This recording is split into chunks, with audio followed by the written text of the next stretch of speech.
श्रीमान वेंकटनाथार्य कवितार्के केसरी वेदांताचार्यवर्यो में सन्निधत्तां सदाकृति रामानुजदयापात्रं ज्ञानवैराग्यभूषणं श्रीमद्वेंकटनाथार्यं वन्दे वेदान्तदेशिकं लक्ष्मीनाथसमारम्भां नाथयामुनमध्यमाम् अस्मदाचार्यपर्यन्तां वन्दे गुरुपरम्परां यो नित्यमच्युतपदां भुजयुग्मरुक्मव्यामोगतस्ततितराणि मेने अस्मद्गुरोर्भगवतोस्य दयैकसिन्धोः रामानुजस्य शरणौ शरणं प्रपद्ये जितन्ते स्तोत्रम அதில் ரெண்டாவது ஜிதந்தே ஸ்தோத்திரத்தில் நேற்றைய தினம் 4, 5, 6வது ஸ்லோகம் அனுபவித்தோம். அதாவது முதல் 4 ஸ்லோகங்களில் பெருமாளை பற்றிய ரட்சகன் படிகளை பற்றிய ஸ்லோகம், மேலே ரக்ஷன் அதாவது சரணாகதன் அவனுடைய அநாதி விருத்தத்தையும் ரக்ஷண பிரார்த்தனையையும் சொல்வது, அதை நேற்றைய தினம் அனுபவித்தோம். கிருபையா மாம் கேவலையா கிருஹாண மதுராதிப விஷயார்ணவ மக்னம் மாம் உத்தர்த்தும் துவம் இஹ அர்ஹசி என்று.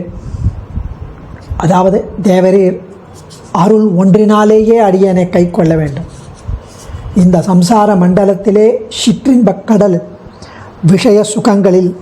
விஷய சுகமாகிய கடலில் மூழ்கி கொண்டிருக்கிற அடியனை உத்தர்த்தும் கை தூக்கிவிட தேவரீர் ஒருவரே சமர்த்தர். அதனால் அருள் ஒன்றினால்தான் தேவரீர் கை கொள்ள வேண்டும். ஏன்னா அடியன் பாபிஷ்டன், அதெல்லாம் சொன்னார். இப்போ அடுத்தது 7வது ஸ்லோகம். பிதா மாதா சுஹൃத் பந்து பிராதா புத்திரஸ்வமேவஹி வித்யாதனம் ச காம்யம் ச நான்யத் கிஞ்சித் த்வயா வினா. பிதா மாதா சுஹൃத் பந்து பிராதா புத்திர ஸ்வம் ஏவஹி வித்யாதனம் ச காம்யம் ச நான்யத் கிஞ்சித் த்வயா வினா. தந்தை, தாய், சிநேகிதன், உறவினன், சகோதரன், பிள்ளை, வித்யா கல்வி செல்வம், பொருட்செல்வம் மற்றும் எல்லா பயன்களும், காமியம் ச துவமேவகி தேவரீர் தான், எல்லாம் தேவரீர். துவயா வினா தேவரீரை தவிர்த்து அந்யத் வேறு ஒரு பொருளும் இல்லை அடியனுக்கு. பிதா மாதா சுஹൃத் சிநேகிதன் பந்து சகோதரன் பிள்ளை கல்வி தனம் எல்லாம் மற்ற எல்லா பயனும் தேவரே. உம்மை தவிர வேறு எதுவும் எனக்கு பொருள் இல்லை, வேறு ஒன்றும் கிடையாது. பிதா தந்தை, மாதா தாய், சுஹൃத் சிநேகிதன், பந்து உறவினன், பிராதா சகோதரன், புத்திரஹ பிள்ளை, வித்யா கல்வி, தனம் ச பொருள் செல்வம் ஆகியவற்றும், காமியஞ்ச மற்றும் உள்ள பயன்களும் மீதி பலனும், துவமேவகி தேவரீர் தான். துவயா வினா தேவரீரை தவிர அந்யத் வேறு கிஞ்சித் ஒரு பொருளும் ந இல்லை, எனக்கு வேறு ஒரு பொருளும் இல்லை. இப்படி சேலை கண்ணியரும் பெரும் செல்வமும் நன்மக்களும் மேலா தாய் தந்தையும் அவரே இனி ஆவாரே. நம்மாழ்வார் தெரிவிக்கிறார். சேலை கண்ணியரும் பெரும் செல்வமும் நன்மக்களும் மேலா தாய் தந்தையும் அவரே இனி ஆவார். மாதா பிதா பிராதா நிவாச சரணம் சுஹൃத் கதிர் நாராயணகா, எல்லாம் நாராயணன்தான். மாதா பிதா பிராதா நிவாச சரணம் சுஹൃத் கதிஹி நாராயணா என்றபடி யாவரும் யாவையுமாய் நிற்பவன் நீயே, நீயே அன்றி வேறில்லை என்று அர்த்தம். பிதாத்வம் மாதாத்வம் தயிதனயஸ்துவம் அப்படின்னு ஆளவந்தாருடைய ஸ்தோத்திரம். பிதாத்வம் மாதாத்வம் தயிதனயஸ்துவம் பிரிய சுஹൃத் துவமேவத்வம் மித்ரம் குருரசி கதிச்சாசி ஜகதாம் त्वदीयत्वद्भृत्यस्तव परिजनस्त्वद्गतिरहं प्रपन्नश्चैवं सत्यहमपि तवैवास्मि हि परः प्रपन्नश्चैवं सत्यहमपि तवैवास्मि हि परः. பகவானே, உலகினர் எல்லாருக்கும் தேவரீரே தந்தை, தேவரீரே தாய், தேவரீரே அன்பு நிறைந்த குமாரன், மிகவும் விரும்பத்தக்க நல் எண்ணமுள்ள நண்பன் தேவரீரே. தேவரீரே பரம ரகசிய யோக்கியனான ஆப்தன் மித்திரம். இந்த உலகினருக்கு தேவரீரே குரு அசி ஆசானுமாகிறார். கதியீச்ச அசி உபாயமும் உபேயமுமாகிறே. அகம் அடியேனோ துவதீய தேவரீரை சார்ந்தவன். துவத்பிருத்யகா தேவரீர் ஒருவராலேயே தாங்கக்கூடியவன். தவகா பரிஜனகா தேவரீர் ஒருவருக்கே தொண்டன். துவத்கதிகி தேவரீரையே கதியாக கொண்டவன். மேலும் பிரபன்னகா தேவரீரை சரணம் புகுந்தவன். ஏவம் சதி இப்படி இருக்கும்போது அகமபி தவையேவ பரஹா அஸ்மி அடியேனும் தேவரீர் ஒருவருக்கே ரக்ஷ வஸ்து ஆகிறேன். இது சாஸ்திரங்களில் பிரசித்தம் இல்லையா என்று தெரிவிக்கிறார். இப்படி தஞ்சமாகிய தாய் தந்தை, தாயாய் தந்தையாய் மக்களாய் மற்றுமாய் முற்றுமாய் நீயாய் நீ நின்றவாறு என்று ஆழ்வார்கள் அனுபவித்த மாதிரி பகவானே எல்லா விதமான உறவு முறைகளும் என்று காட்டி அருள்கிறார் இந்த ஜிதந்தே ஸ்லோகத்தில்.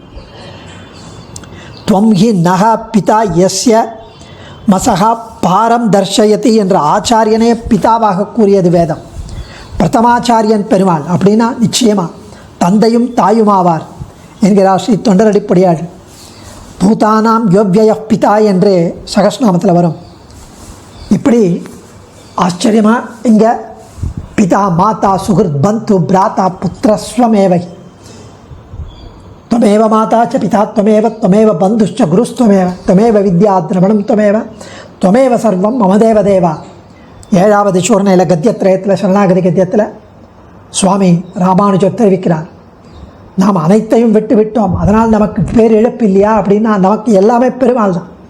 त्वमेव माता च பிறப்பதற்கு முன்னரே நம்மை கர்ப்பத்தில் வைத்து காப்பவன் நீதானே. தாய் இருக்கும் வண்ணம் உம்மை தன் வயிற்று இருத்தி உய்ய கொண்டான் என்பதற்கேற்ப தாய் போல இருப்பவன் அவன்.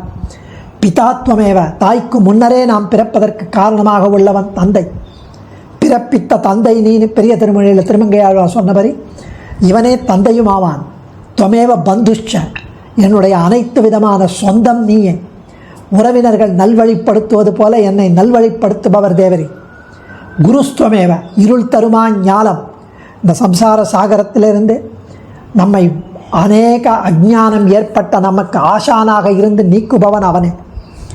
துவமேவ வித்யா திருவாய்மொழியில் உள்ளபடி ஞான கலைகளுக்கு எல்லா ஆவியும் ஆக்கையும் தானே என்பதற்கேற்ப நமது ஆச்சாரியன் வழங்கிய ஞானம் அறிவு ஆகியவையும் அவனே. திரவிணம் துவமேவ எம்பெருமானை அனுபவிக்க உதவியாக உள்ள பரபக்தி பரஞான பரமபக்தி ஆகியவையும் அவனே. அவனை அடையும் உபாயங்களும் அவனே. துவமேவ சர்வம் எல்லாம் ஏதாவது விடப்பட்டிருந்தாலும் எல்லாம் தேவரீரே. மமதேவ தேவா அனைத்தையும் கைவிட்டு உன்னை மட்டுமே பிடித்த எனக்கு நான் எவற்றையெல்லாம் விட்டேனோ எல்லாம் நீரே என்று தெரிவிக்கிறார். இப்படி பிதா மாதா சுகிருத்பந்து பிராதா புத்திரஸ்வமேவை வித்யா தனஞ்ச காமியஞ்ச நானியற் கிஞ்சித் துவயா வினா என்று அடுத்த ஸ்லோகத்தில் எத்திர குத்திர குலே வாசோ ஏஷு கேஷு பவோஸ்துமே தவ தாஸ்யைக போகே ஸ்யாத் சதா சர்வத்திர மே மதி. எத்திர குத்திர குலே வாசோ ஏஷு கேஷு பவோஸ்துமே தவ தாஸ்யைக போகே ஸ்யாத் சதா சர்வத்திர மே மதி. ரொம்ப ஆச்சரியமான ஸ்லோகங்கள். ஒவ்வொன்று சிம்பிளாக இருந்தாலும் என்ன ஒரு ஆழமான அர்த்தம் பொதிந்த ஸ்லோகங்கள். நம்முடைய ஆச்சாரியர்கள்லாம் இந்த ஸ்லோகத்திலிருந்து இன்ஸ்பயர் ஆகி அவர்களுடைய எல்லா ஸ்லோகமும் இதிலேருந்து வரா மாதிரி தோன்றுகிறது. இதில் அடியனுக்கு ஏதேனும் ஒரு கூட்டத்தில் ஏதேனும் ஒரு இருப்பு உண்டாகட்டும், ஏதேனும் ஒரு ஜன்மத்தில் பிறவி ஏற்படட்டும், ஆனால் எனக்கு எப்பொழுதும் எங்கும் தேவரீருடைய அடிமை ஒன்றையே அனுபவிப்பதில் புத்தியானது உண்டாக வேண்டும். அதான் பிரார்த்தனை. எங்கேயானா பிறவி இருக்கட்டும், எங்கேயான எந்த கூட்டத்திலேயாவது இருக்கட்டும், அடியனுக்கு தேவரீரை பற்றிய தேவரீருக்கு அடிமை என்று அனுபவிப்பது ஒன்றையே அந்த புத்தியில் ஏற்பட வேண்டும். அரசமர்ந்தான் அடிசூடும் அரசையல்லால் அரசாக எண்ணேன் மற்ற அரசுதானே அப்படின்னு ஆழ்வார் தெரிவித்தபடி அடியனுக்கு எந்த குலத்திலும் வாசம் ஏற்படட்டும், எந்த பிறவியும் ஏற்படட்டும். எந்த பிறவி எந்த குலம் அதில் நியதி இல்லை இங்கு. ஆனால் எந்த பிறவியிலும் எந்த இடத்திலும் எங்கும் எப்பொழுதும் உன் தாஸ்யம் ஒன்றிலேயே போக்யதா புத்தி இருக்க வேண்டும். அனுபவிக்கக்கூடிய புத்தி இருக்கணும். அது உன்னருளால் தான் வாய்க்க வேண்டும் என்கிறார். மே அடியேனுக்கு எத்திர குத்திர குலே வாசோ ஏஷு கேஷு பவோஸ்து பவஹ அஸ்து மே தவ தாஸ்யைக போகேஸ்யாத் சதா சர்வத்திர மேமதி. மே அடியேனுக்கு எத்திர குத்திர ஏதேனும் ஒரு குலே குலத்தில் கூட்டத்தில் வம்சத்தில் இருக்கட்டும், வாசகா இருப்பு, அஸ்து உண்டாகட்டும், ஏஷு கேஷு ஏதேனும் ஜன்மங்களில், பவகா பிறவி, அஸ்து ஏற்படட்டும், மே எனக்கு சதா எப்பொழுதும் எப்பவும் அடியேனுக்கு பவகா பிறவி ஏற்படட்டும், சதா எப்பொழுதும், சர்வத்திர எங்கும், எப்பொழுதும் எங்கும், at all times, under all circumstances, in all places, தவஹா தவ தேவரீருடைய தாஸ்யைக போகே அடிமை ஒன்றையே போகமாக அனுபவிப்பது, தேவரீருக்கு அடிமை என்ற ஒன்றே போகமாக அனுபவிப்பது, மதிஹி புத்தியானது, சியாத் உண்டாக வேண்டும். இப்படி தெரிவிக்கிறார். அதாவது திவிவா பூவிவா மமாஸ்து வாசோ நரகேவா நரகாந்தக பிரகாமம் அவதீரித சாரதார விந்தோ சரணௌ தே மரணேபி சிந்தையானி. குலசேகர் பெருமாள் முகுந்த மாலையில் தெரிவிக்கிறார். திவிவா பூவிவா எங்கே இருக்கட்டும், இந்த லோகம் இருக்கட்டும், பாதாள லோகமாக இருக்கட்டும், சொர்க்க லோகம் எங்கே இருந்தாலும் சரி, நரகத்தில் இருந்தாலும் சரி, உம்முடைய சரணன் திருவடியில் என்னுடைய சிந்தை இருக்கணும், அதுதான் எனக்கு வேணும். தவ தாஸ்யைக தவ தாஸ்ய சுகைக்க சங்கினா பவனேஸ்வத்மி கீட்ட ஜன்மமே தெரிவிக்கிறார் ஸ்தோத்திர ரத்னத்தில். அகெயின் தவ தாஸ்யைக்க, அதாவது எப்படி பிரம்மா அந்த மாதிரி ஜென்மமெல்லாம் எனக்கு வேண்டாம். உம்முடைய தாசன், உம்முடைய பக்தன், அந்த பக்தனுடைய வீட்டில் ஒரு புழுவாக பிறவி இருந்தால் போகிறோம். தவ தாஸ்யைக சுகைக்க சங்கினா பவனேஸ்வத்வபி பவனேஸ்வஸ்துவபி கீட ஜன்மமே, கீட ஜன்மமே, புழுவாக பிறப்பிருக்கட்டும். தேவரருடைய தாசனாக இருப்பதாகிய ஒரு ஆனந்தம் ஒன்றிலேயே ஈடுபட்ட மகான்கள், பாகவதோத்தமர்கள், அவர்கள் தேவரீர் தாசன்ற ஒரு ஆனந்தம் இருக்கே அவளுக்கு, அந்த மாதிரி இருக்கிற மகான்களின் திருமாளிகைகளில் மே அடியனுக்கு ஒரு புழுவாக பிறப்பு இருக்கட்டும். எம்பெருமானின் நினைவே இல்லாத மற்றையவர்களின் இருப்பிடங்களில் அடியனுக்கு நான்முகன் என்ற பிறப்பு கொடுத்தா கூட அது வேண்டாம்.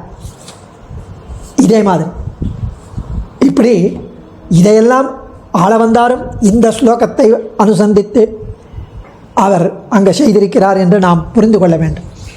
அடியேன் தன்யோஸ்மி. ஆச்சாரியன் திருவடிகளே சரணம்.